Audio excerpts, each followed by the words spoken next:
विद्यार्थी मित्रांनो, आज पुन्हा एकदा भारताचं संविधान हा जो विषय आहे या अंतर्गत आपण भेटत आहोत आणि एक खूप महत्त्वाची टॉपिक आज डिस्कस करणार आहोत, ज्याचं नाव आहे भारतीय संविधानाचं जे सरनामा आपण ज्याला म्हणतो किंवा आपण ज्याला प्रिएम्बल म्हणतो, द प्रिएम्बल ऑफ कॉन्स्टिट्यूशन, या चॅप्टरला किंवा आपलं प्रस्ताविका जे आहे तर तिला आज आपण डिस्कस करणार आहोत.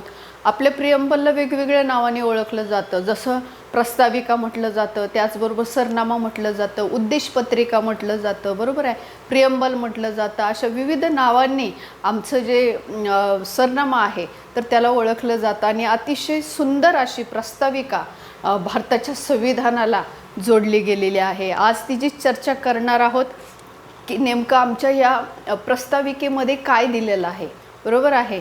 तर ही जी प्रस्ताविका आहे तर ही विशेष करून आता ज्यावेळेस आपण प्रभाव बघतो तर त्याच्यामध्ये आपल्याला दिसतं की अमेरिकेच्या राज्यघटनेला सुद्धा प्रस्ताविका जोडलेली आहे आणि अमेरिकेच्या राज्यघटनेला जशी प्रस्ताविका जोडली तशी भारताच्या सुद्धा राज्यघटनेला प्रस्ताविका असायला पाहिजे, हा विचार समोर आलेला आपल्याला दिसतो.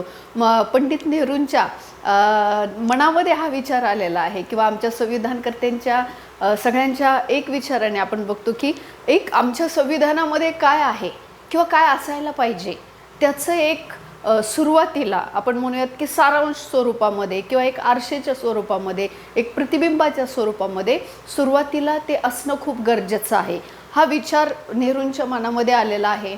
आणि या पार्श्वभूमीवरती जसं अमेरिकेमध्ये त्यांच्या घटनेला प्रस्ताविका आहे तशी आमच्यासुद्धा घटनेला असायला पाहिजे. याच्यातून पंडित नेहरू यांनी 13 डिसेंबर, म्हणजे आपल्याला सगळ्याला माहिती आहे की आमचं ज्या संविधान सभेची जी पहिली बैठक आहे, पहिली बैठक कधी झालेली आहे?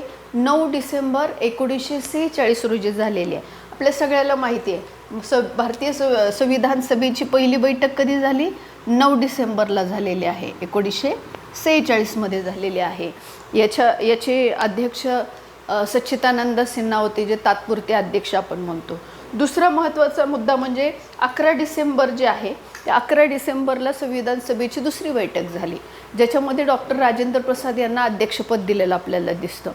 पुन्हा 13 डिसेंबरला जी बैठक झाली त्या 13 डिसेंबरच्या बैठकीमध्ये पंडित नेहरूंनी काय केलेलं आहे, आमची जी ही प्रस्ताविका आहे ज्याला आपण प्रिएम्बल म्हणतो तर तिचा जो उद्दिष्टांचा जो ठराव म्हणतो आपण, आमच्या संविधानाच्या किंवा राज्यघटनेच्या उद्दिष्टांचा ठराव संविधान सभेच्या समोर मांडला की हे मुद्दे असायला पाहिजेत आमच्या संविधानामध्ये, आरसा. तर 13 डिसेंबर म्हणजे इथे आपण 11 डिसेंबर आणि पुढे येतं 13 डिसेंबर. ओके,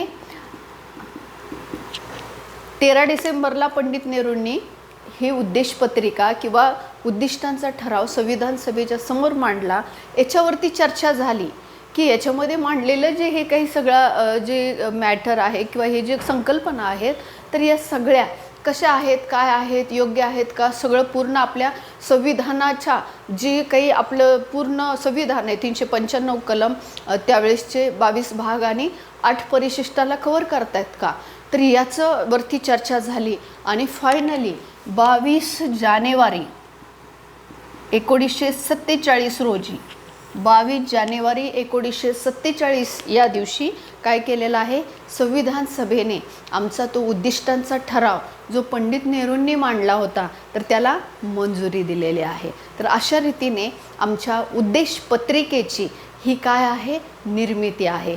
आता बघूयात की या उद्देशपत्रिकेमध्ये नेहरूंनी नेमके कोणते मुद्दे मांडलेले आहेत, किंवा जेव्हा आम्ही म्हणतो की आमचं संविधान म्हणजे आमची उद्देशपत्रिका ही आमच्या संविधानाचा आरसा आहे, आमच्या संविधानामध्ये काय आहे हे आमचं उद्देशपत्रिका ज्या वेळेस वाचतो त्याच वेळेस कळतं की आमच्या संविधानाने नागरिकांना काय दिलेलं आहे. अतिशय सुंदर अप्रतिम अशी आमची प्रस्ताविका आहे, ही उद्देशपत्रिका आहे, अप्रतिम आहे. आपण डिस्कस करूयात की किती थोडक्या समर्पक शब्दामध्ये किती मोठा अर्थ दडलेला आहे. अख्ख्या संविधानाचा अर्थ अत्यंत थोड्या मोजक्या शब्दामध्ये प्रेझेंट केलेला आहे भारताच्या सरनाम्यामध्ये, भारताच्या प्रिएम्बलमध्ये. ओके, तर आपण बघूयात की याच्यामध्ये नेमकं काय काय दिलेलं आहे. फळ्यावरती तुम्हाला काही मुद्दे दिसतील या ठिकाणी. आमचं जे संविधान आहे तर त्याची सुरुवातच केलेली आहे की आमच्या जे संविधान आहे तर त्याचा सोर्स कोण आहे. म्हणजे आमचं भारताचं संविधानाचा सोर्स हा भारताची जनता आहे.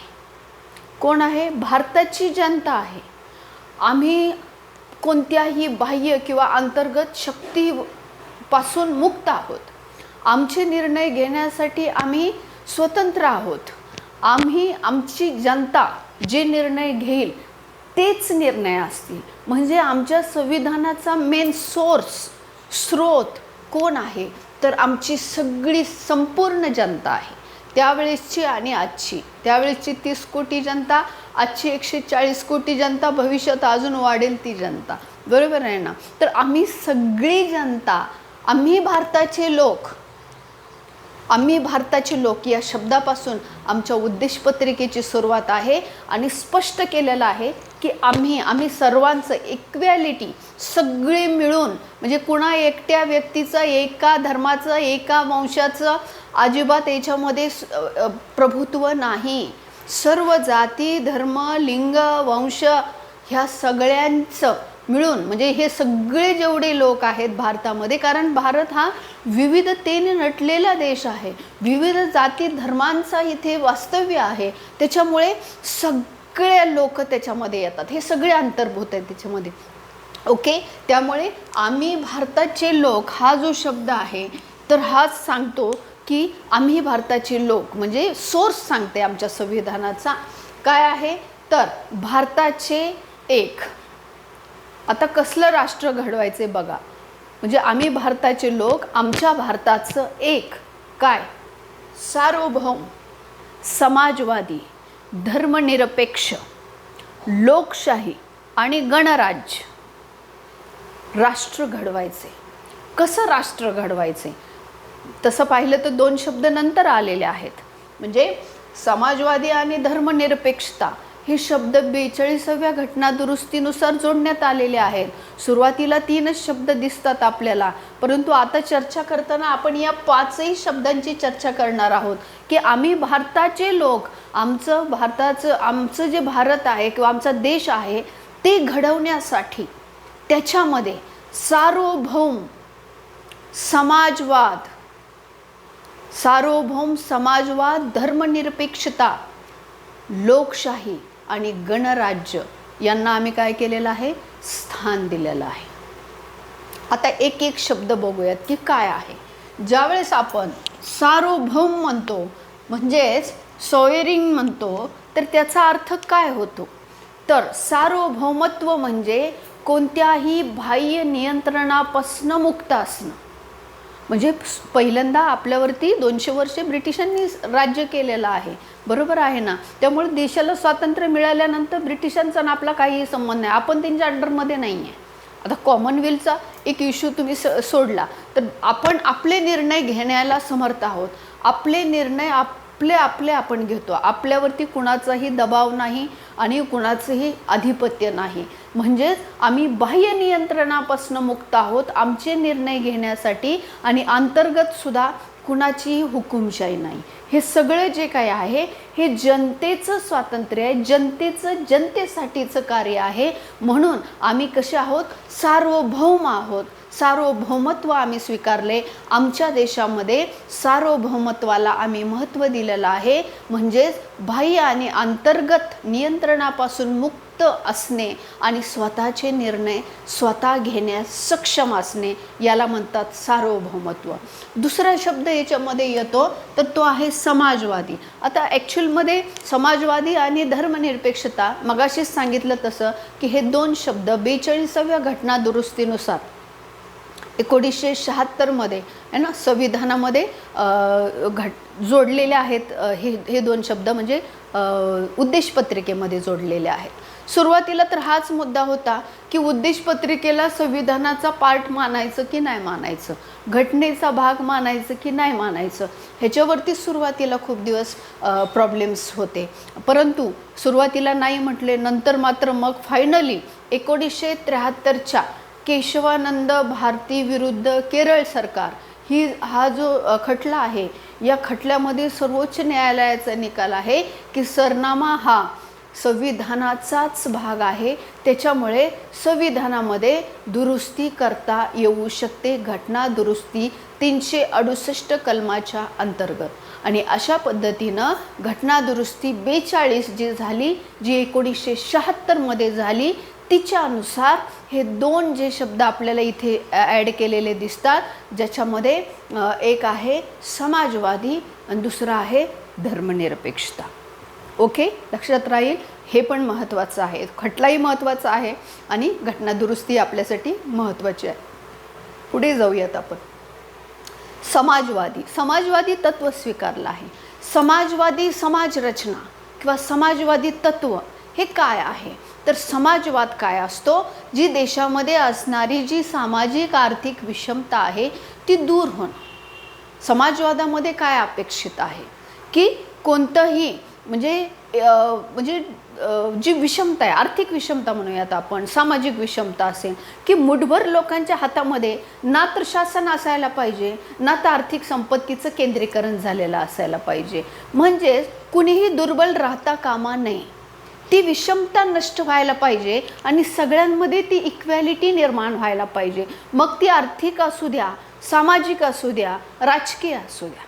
ती जी इक्वॅलिटी आहे ना, ती इक्वॅलिटी विशेष करून सामाजिक आणि आर्थिक ह्या इक्वॅलिटीला समाजवादाने महत्त्व दिलेलं आपल्याला दिसतं. समाजवाद हा 1917च्या रशियाच्या राज्यक्रांतीचा प्रभाव आपल्याला दिसतो जगावरती. रशियाच्या राज्यक्रांतीतून समाजवाद आलेला आहे.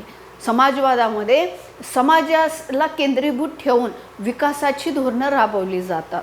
समाज हा महत्त्वाच्या केंद्रस्थानी असतो.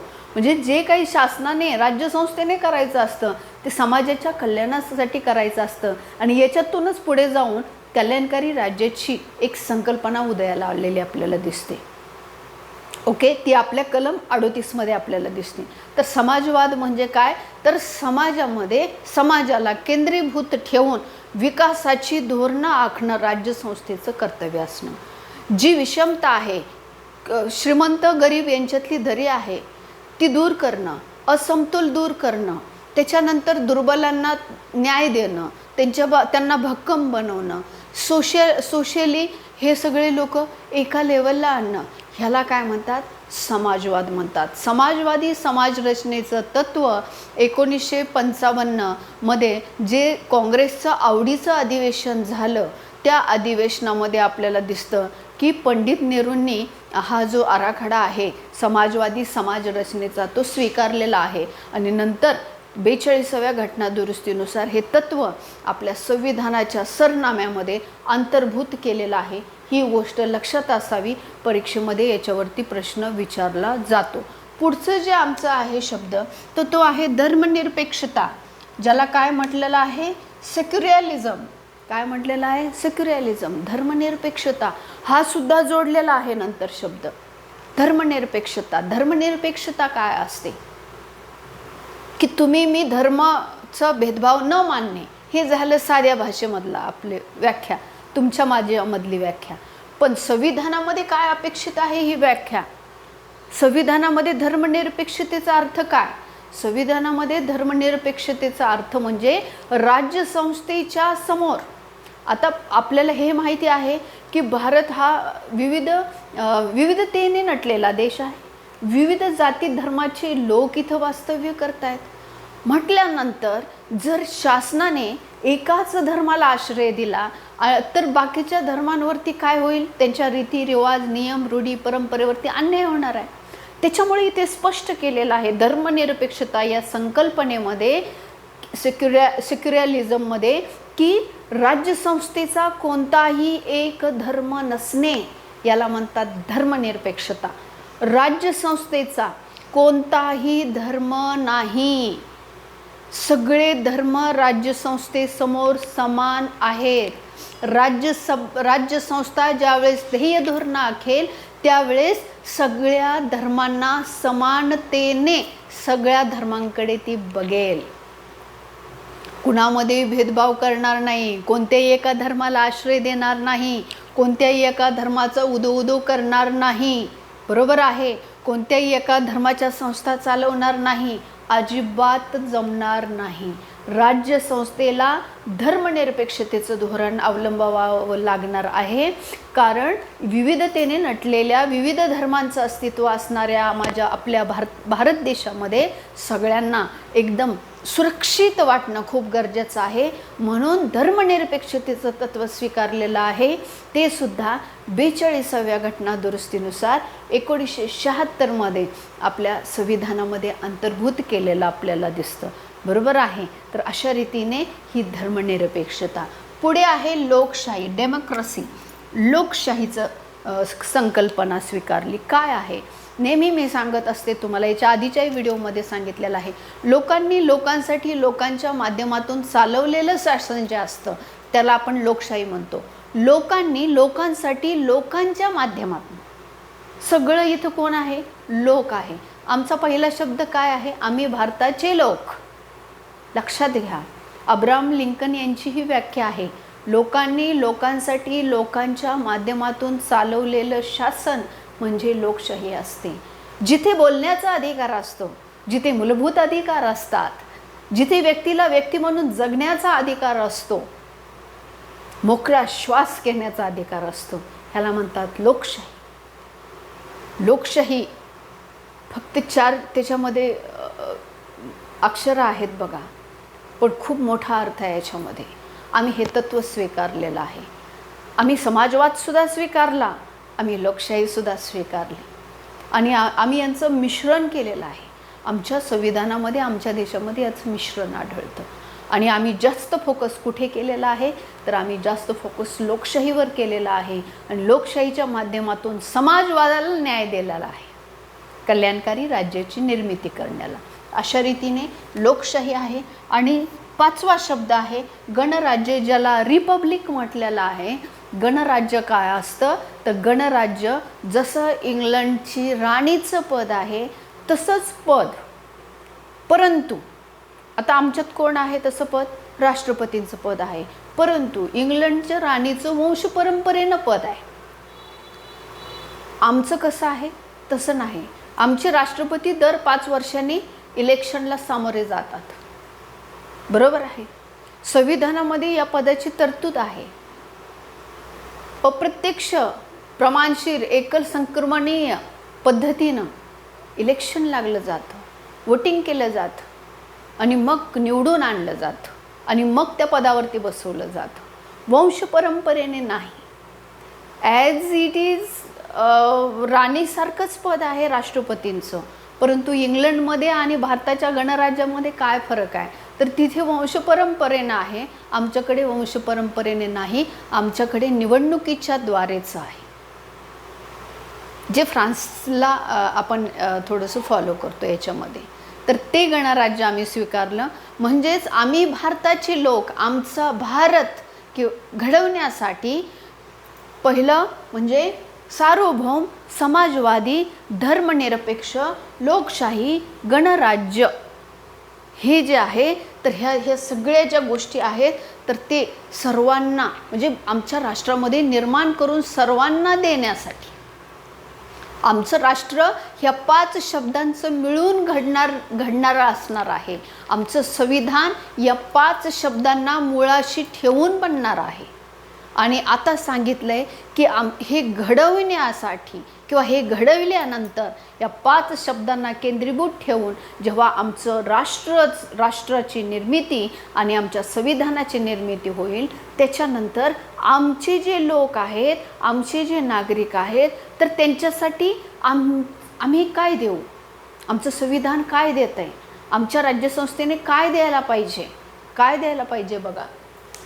सामाजिक, प्रत्येक नागरिकाला, हे लोक आहे ना, हे खूप महत्त्वाचा शब्द आहे. ह्या लोकांना काय? सामाजिक, आर्थिक आणि राजकीय न्याय काय द्यायचा आहे? सार्वभौम, समाजवादी, धर्मनिरपेक्ष, सार्वभौम, समाजवादी, धर्मनिरपेक्ष, लोकशाही, गणराज्य याने बनलेल्या आमच्या राष्ट्रामध्ये असणाऱ्या नागरिकांना सामाजिक, आर्थिक, राजकीय न्याय प्रदान करायचा आहे. काय प्रदान करायचा आहे? न्याय. किती प्रकारचा? 3 प्रकारचा न्याय आहे. कोणता कोणता? एक, सामाजिक न्याय, सोशल जस्टिस, आर्थिक न्याय, इकॉनॉमिक जस्टिस, आणि राजकीय न्याय, पॉलिटिकल जस्टिस. 3 प्रकारचा न्याय द्यायचा. कसा द्यायचा? सामाजिक न्याय. सामाजिक न्याय प्रस्थापित करण्यासाठी भारताच्या संविधानामध्ये, आता ही न्याय सगळीकडे दिसतो, अख्ख्या घटनेतली सगळी कलमं तुम्ही बघा, आपल्याला प्रत्येक ठिकाणी या गोष्टी दिसतात. पण विशेषत्वाने जर इथे मी उदाहरणादाखल तुम्हाला द्यायचं म्हटलं तर हा जो सामाजिक न्यायाचा मुद्दा आहे, हा सामाजिक न्यायाचा मुद्दा भारताचे समान मूलभूत अधिकारामध्ये जी समानतेचे अधिकार आहेत त्याच्यामध्ये खूप प्रकर्षाने सुरुवातीला दिसतो आपल्याला. भारताच्या संविधानामध्ये मूलभूत अधिकार, ज्याला आपण फंडामेंटल राईट्स म्हणतो, जे कलम 12 ते 35 मध्ये आहेत, त्याच्यामध्ये कलम 14 पासून 18 पर्यंत काय आहे? कलम 14 पासून 18 पर्यंत समतेचे अधिकार आहेत, इक्वॅलिटीचे अधिकार आहेत, आणि ती इक्वॅलिटी आमचं संविधान नागरिकांना देत आहे, राज्यसंस्थेला ते द्यायला लावत आहे. ही आहे सामाजिक न्याय देण्याची आमच्या संविधानाची तरतूद. मग कायद्यापुढे समान असतील, धर्म, जात, लिंग, वंश, जन्मस्थान या आधारे कुणामध्येही भेदभाव केला जाणार नाही. त्या समान कामासाठी किंवा सार्वजनिक रोजगारामध्ये सर्वांना समान संधी असेल, अस्पृश्यता बंदी असेल, टायटल्स रद्द असतील, हे सगळं काय आहे? ही इक्वॅलिटी आहे. इक्वॅलिटी, सोशल इक्वॅलिटी आहे, समानतेचे अधिकार. पुढे आहे आर्थिक न्याय. आर्थिक न्याय, सार्वजनिक रोजगारामध्ये सर्वांना समान संधी असेल, कलम 16 तर सांगते. पण जेव्हा तुम्ही कलम 39 कडे जाता ना, मार्गदर्शक तत्वामधल्या, समान कामासाठी समान वेतन, प्रत्येकाच्या हाताला काम द्या, रोजगार द्या, रोजगार निर्मिती करा. नाही रोजगार निर्मिती देणं झालं, पहिलं तर रोजगार द्या. रोजगार दिल्यानंतर समान कामासाठी समान वेतन द्या. नाही रोजगार देणं झालं, बेरोजगारी भत्ते द्या. त्यांच्यासाठी, त्यांना बिझनेस करण्यासाठी भांडवल उपलब्ध करून द्या. हे राज्यसंस्थेचं कर्तव्य आहे. कुणालाही बेरोजगारीला फेस होता कामा नये, कारण जोपर्यंत हातामध्ये पैसा येत नाही तोपर्यंत लिव्हिंग ऑफ स्टँडर्ड, जीवनमानाचा दर्जा सुधारला जात नाही. म्हणून नागरिकांच्या हातामध्ये पैसा असणं गरजेचं आहे, आणि ती जबाबदारी राज्यसंस्थेची आहे की काम उपलब्ध करा, जाहिराती काढा, नोकऱ्या द्या आम्हाला. सरकार हे जे जाहिराती काढते, नोकऱ्या देते, कशासाठी? हे सार्वजनिक रोजगार निर्माण करते शासन व्यवस्था. ते त्यांचं कर्तव्य आहे. फंडामेंटल राईट्समध्ये पण आहे आणि मार्गदर्शक तत्वामध्ये पण आहे. इव्हन 41, 42, 43 कलमामध्ये सुद्धा कामगारांचे इश्यूज उचललेले आहेत, जे डायरेक्टिव्ह प्रिन्सिपल्समध्ये आहेत. हे आहे आर्थिक न्याय प्रस्थापित करण्यासाठी.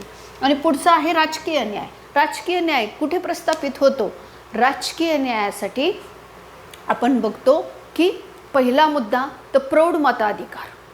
18 वर्ष पूर्ण झालेल्या भारतातील प्रत्येक नागरिकाला मत टाकण्याचा अधिकार आहे. एका व्यक्तीला एकाच मताचा अधिकार आहे.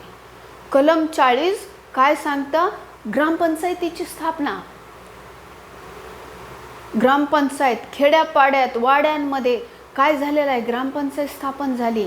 ह्या ग्रामपंचायतीच्या स्थापनेनं काय केलेलं आहे? जिथे 600 पेक्षा जास्त लोकसंख्या आहे तिथे ग्रामपंचायत स्थापन करा. जिथे कमी आहे तिथे गट ग्रामपंचायत स्थापन करा. का? लोकशाही घराघरात, दारात दारात, गावागावात पोचवण्यासाठी, राजकीय न्याय दारादारात पोचवण्यासाठी ग्रामपंचायतीची भूमिका ही खूप महत्त्वाची आहे. ग्रामपंचायत ही स्थापने, कलम 40चा काय अर्थ आहे? राजकीय अधिकारांचं विकेंद्रीकरण आहे. ते राजकीय न्याय प्रत्येक व्यक्तीपर्यंत पोहोचवण्याचा तो प्रयत्न आहे. तर अशा रीतीने आपण ते डिस्कस करणार आहोत ज्यावेळेस आपण संविधानाची चर्चा पुढे करणार आहोत त्यावेळेस. तर हे 3 प्रकारचे न्याय द्यावे आमच्या जनतेला. अजून काय द्यावं? विचार, अभिव्यक्ती, विश्वास, श्रद्धा, उपासना याचे स्वातंत्र्य द्यावे. किती प्रकारचे स्वातंत्र्य? 5 प्रकारचे स्वातंत्र्य. आमच्या नागरिकांना 5 प्रकारचे स्वातंत्र्य दिलेत प्रिएम्बलमध्ये, आमच्या प्रस्ताविकेमध्ये. ही स्वातंत्र्य अख्ख्या संविधानामध्ये आपल्याला दिसतात, न्याय अख्ख्या संविधानामध्ये दिसतात. 3 प्रकारचे न्याय, 5 प्रकारचे स्वातंत्र्य. कुठली स्वातंत्र्य? आत्ता सांगितलं तसं विचाराचे स्वातंत्र्य. भारतातील प्रत्येक व्यक्तीला विचार करण्याचं स्वातंत्र्य आहे. केलेला विचार व्यक्त करण्याचं स्वातंत्र्य आहे, म्हणजे अभिव्यक्तीचं स्वातंत्र्य आहे. त्याच्यानंतर 3रा शब्द इथे येतो, विश्वासाचं स्वातंत्र्य आहे. कुठे विश्वास? म्हणजे ठेवण्याचं स्वातंत्र्य आहे. भले तो घातकानंतर व्हायना, तो पर्सनल मॅटर असतो, पण विश्वास ठेवण्याचं स्वातंत्र्य आहे, ते कुणी हिरावून घेतलेलं नाही आपलं. विचार करण्याचं स्वातंत्र्य, डोक्यामध्ये विचार, केलेला विचार व्यक्त करण्याचं म्हणजे अभिव्यक्तीचं स्वातंत्र्य, विश्वास ठेवण्याचं स्वातंत्र्य, विश्वासाचं स्वातंत्र्य, श्रद्धेचं स्वातंत्र्य. श्रद्धा ठेवू शकता कुठे? एखाद्या दगडावर श्रद्धा ठेवा, कुणी म्हणणार नाही का दगडावर श्रद्धा ठेवली. श्रद्धेचं स्वातंत्र्य. आणि 5वं उपासनेचं स्वातंत्र्य. हे प्रकर्षाने आपल्याला धार्मिक स्वातंत्र्य कलम 25 ते 28 मध्ये पण दिसतं, वेळोवेळी दिसतं. तिथे 25 ते 28 धर्म स्वातंत्र्य दिलेले आहेत. विचार, अभिव्यक्ती, विश्वास, श्रद्धा, उपासना 5 प्रकारची स्वातंत्र्य आमच्या संविधानाने प्रत्येक व्यक्तीला दिलेले आहेत, आमच्या उद्देशपत्रिकेने दिलेले आहेत. अशा रीतीने ही 5 प्रकारची स्वातंत्र्य, 3 प्रकारचा न्याय, आणि पुढे 2 शब्द येतात समानतेचे, म्हणजे न्याय, स्वातंत्र्य, आणि आता पुढे येते समानता. समानता कशाची समानता दिलेली आहे? दर्जा आणि संधीची समानता, इक्वॅलिटी, दर्जाची समानता. सगळ्यांचा दर्जा एक व्यक्ती म्हणून आहे, म्हणून तो फंडामेंटल राईट्स आहेत. एक व्यक्ती म्हणून व्यक्तीकडे बघण्याची दृष्टी, एक व्यक्तीला व्यक्ती म्हणून जगण्याचा अधिकार फंडामेंटल राईट्स देतात. दर्जा, कुणी कमी नाही, कोण जास्त नाही, कोण उच्च नाही, कोण नीच नाही, अजिबात नाही. सगळे एका लेवल, एक व्यक्ती म्हणून, ह्युमन म्हणून सगळे एका समान लेवलला आहेत. ह्याला म्हणतात दर्जाची समानता, दर्जा आणि संधीची समानता. संधी, सगळ्यांसाठी समान संधी. हा, आता इथे एक मुद्दा येतो की समजा जाहिरात काढली तर तिथे अटी आणि नियमांचं जे काही तरतुदी असतील ते पालन करावं लागतं आपल्याला. आपण जेव्हा फॉर्म भरतो वेगवेगळ्या एक्झामची, त्यावेळेस आपल्याला एज्युकेशनच्या अटी असतील, उत्पन्नाच्या अटी असतील, तर त्या भराव्या लागतात. ती पात्रता पूर्ण असेल तर आपण तो फॉर्म भरू शकतो किंवा परीक्षा देऊ शकतो. जरी संधीची सगळ्यांना समानता असली तरीसुद्धा काही रूल्स आणि रेग्युलेशन्सला फॉलो करावं लागतं, लक्षात असू द्या. समानता दिली, मोकळेपणाने समानता दिली दर्जा आणि संधीची, परंतु काही ठिकाणी आपल्याला दिसतं की त्या सिच्युएशननुसार तिथे लिमिटेशन्स घातलेल्या दिसतात, परंतु त्या चांगल्यासाठीच्या लिमिटेशन्स आहेत, ती कुणाचं शोषण करण्यासाठीच्या लिमिटेशन्स नाही आहेत. ओके, दर्जा आणि संधीची समानता. त्याच्या पुढे जाऊन एवढं सगळं दिल्यानंतर व्यक्तीची प्रतिष्ठा आणि राष्ट्राची एकता आणि एकात्मता वाढवणारी बंधुता. अजून काय द्यायचं आहे? कसं आलं आपलं उद्देशपत्रिका कशी आली बघा. आम्ही भारताचे लोक, आमच्या राष्ट्र, आमचं जे राष्ट्र आहे ते घडवण्यासाठी काय आहे तर इथे सार्वभौम, समाजवादी, धर्मनिरपेक्ष, लोकशाही, गणराज्य घडविण्याचा आणि प्रत्येक नागरिकाला सामाजिक, आर्थिक, राजकीय न्याय देण्याचा, विचार, अभिव्यक्ती, श्रद्धा, विश्वास, उपासना याचे स्वातंत्र्य देण्याचा, दर्जा आणि संधीची समानता देण्याचा, तसेच व्यक्तीची प्रतिष्ठा व राष्ट्राची एकता व एकात्मता जपणारी बंधुता वाढविण्याचा प्रयत्न करणार आहोत. व्यक्तीची प्रतिष्ठा, व्यक्तीला व्यक्ती म्हणून असणारी प्रतिष्ठा, ह्युमन व्यक्ती म्हणून असण्याची प्रतिष्ठा, ही जपण्याचा प्रयत्न आपल्या संविधानाने केलेला आहे. राष्ट्राची एकता, एकात्मता वाढवणारी बंधुता, वैश्विक बंधुत्व त्याला म्हणतो आपण, युनिव्हर्सल ब्रदरहूड म्हणतात त्याला. वैश्विक बंधुत्व ही संकल्पना या ठिकाणी दिसते बंधुत्वाची. ती प्रवर्धित करणे. ओके, ती प्रवर्धित करून मग आम्ही जे आमचं हे संविधान आहे किंवा आमचं जे हे उद्देशपत्रिका किंवा आमचं संविधान हे काय केलेलं आहे, 26 नोव्हेंबर 1949 या दिवशी स्वतःला काय केलेलं आहे, अंगीकृत केलेलं आहे, अधिनियमित केलेलं आहे आणि अर्पणसुद्धा केलेलं आहे. आमच्या जनतेने स्वतःला अर्पण केलेलं आहे 26 नोव्हेंबर 1949 या दिवशी. म्हणून 26 नोव्हेंबर हा जो दिवस आहे तर हा दिवस आम्ही संविधान दिवस म्हणून साजरा करतो.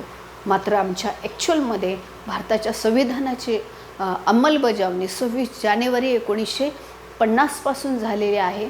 जो दिवस आम्ही प्रजासत्ताक दिवस म्हणून साजरा करतो 26 जानेवारीला. 26 नोव्हेंबर संविधान दिवस, 26 जानेवारी प्रजासत्ताक दिवस. तर अशा पद्धतीनं आमचं जे हे सुंदर असं संविधान आहे, प्रियम्बल आहे, सरनामा आहे, तो इतक्या सुंदर पद्धतीनं एक आरशेच्या पद्धतीनं प्रेझेंट केलेला आहे. म्हणजे आमच्या अख्ख्या संविधानातल्या 395 कलमामध्ये 25 आजच्या भाषेमध्ये 25 भाग आणि 12 परिशिष्टामध्ये जे काय आहे ते अगदी एवढ्या मोजक्या शब्दामध्येच सांगितलेलं आहे. आमच्या उद्देशपत्रिकेने जगातली सगळ्यात सुंदर उद्देशपत्रिका जर कोणत्या देशाची असेल तर ती आपल्या भारताची आहे. खूप सुंदर, कमीत कमी शब्दात आणि व्यापक अर्थाने प्रेझेंट केलेली ह्या 5 शब्दांनी, ह्या 3 शब्दांनी, ह्या 5 पुढच्या शब्दांनी, पुन्हा या 2, पुन्हा या 2, अशा रीतीने या काही शब्दांनी हे अलंकार आहेत तिचं अलंकार आहेत. हे त्या अलंकाराने हे आमचे संविधान काय केलेलं आहे, सजवलेलं आहे. तर अशा रीतीने आमची ही प्रस्ताविका आपल्यासाठी खूप महत्त्वाची, आपल्या सगळ्याला माहीत पाहिजे. इव्हन या डेटपासून कुणी लिहिली, नेहरूंपासून ह्याच्यातले हे शब्द आणि विशेषत्वाने जो केशवानंद भारती खटला जो आहे केरळ सरकारविरुद्ध 1973चा, ज्याच्यानुसार उद्देशपत्रिकेला संविधानाचा ॲज अ पार्ट म्हणून मान्यता दिलेली आहे, म्हणून तिच्यामध्ये घटनादुरुस्ती झाली.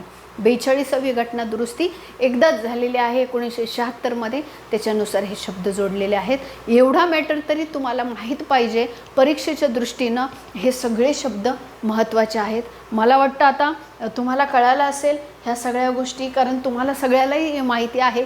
मी काही जास्त नवीन सांगितलेलं नाही आहे, तरीसुद्धा एक सांगणं गरजेचं आहे. म्हणजे जरी हे प्रत्येक पुस्तकाच्या पहिल्या पानावर असलं तरी तुमच्यामध्ये याच्यावरती चर्चा होणं गरजेचं आहे. त्याच्याशिवाय आपली संविधान, आपली लोकशाही जिवंत राहणार नाही. कारण आमचं संविधान हे जिवंत दस्तऐवज आहे. एखाद्या चालत्या, बोलत्या, फिरत्या जिवंत माणसाप्रमाणे आहे, वाहत्या गंगेप्रमाणे आहे. तिला तसंच ठेवणं आमच्या संविधानाला हे आमच्या सगळ्याचं नैतिक कर्तव्य आहे. बरोबर आहे. त्याच्यामुळे आमच्या ह्या उद्देशपत्रिकेची चर्चा माझ्या तुमच्यात आणि तुमच्यात आणि सगळ्यात होणं खूप गरजेचं आहे. तरच आपली लोकशाही आपली जिवंत राहील, आपलं संविधान जिवंत राहील. ओके, तर मला वाटतं आता या ठिकाणी आपण थांबायला पाहिजे. इथून पुढे आपले पॉलिटीचे व्हिडिओ येणार आहेत. त्याचबरोबर आता आपण जॉग्रफीच्या सुद्धा व्हिडिओला एक सुरुवात करणार आहोत. संपूर्ण GS तुमच्यासाठी इथं ह्या चॅनलवरती, हा तुमचा चॅनल आहे, त्याच्यावरती आपण देण्याचा पूर्ण प्रयत्न करणार आहोत. संपूर्ण GS इकडं तुम्हाला जायची गरजच नाही. संपूर्ण GS थोडा वेळ लागेल, एकटीच बोलते आहे आणि एकटीच प्रेझेंट करणार आहे, त्याच्यामुळे थोडंसं वेळ लागेल, पण तुम्ही समजून घ्याल मला आशा आहे. बरोबर आहे. आणि जास्तीत जास्त विद्यार्थ्यांपर्यंतसुद्धा पोचवाल, कारण हा महायज्ञ माझा एकटीचा नाही. कारण GS जनरल सायन्स हा एक महासागर आहे. खूप खूप खूप मॅटर आहे याच्यामध्ये. त्याच्यामुळे या सगळ्यांमध्ये तुमची मला खूप गरज आहे, तुमच्या सहकार्याची, तुमच्या कमेंटची आणि जास्तीत जास्त लोक आपल्याला कनेक्ट होण्याची सुद्धा गरज आहे. तर अशा रीतीने मला वाटतं आपण या ठिकाणी आता थांबायला पाहिजे. भेटूयात पुढच्या व्हिडिओमध्ये नवीन एका टॉपिकसोबत. तोपर्यंत धन्यवाद.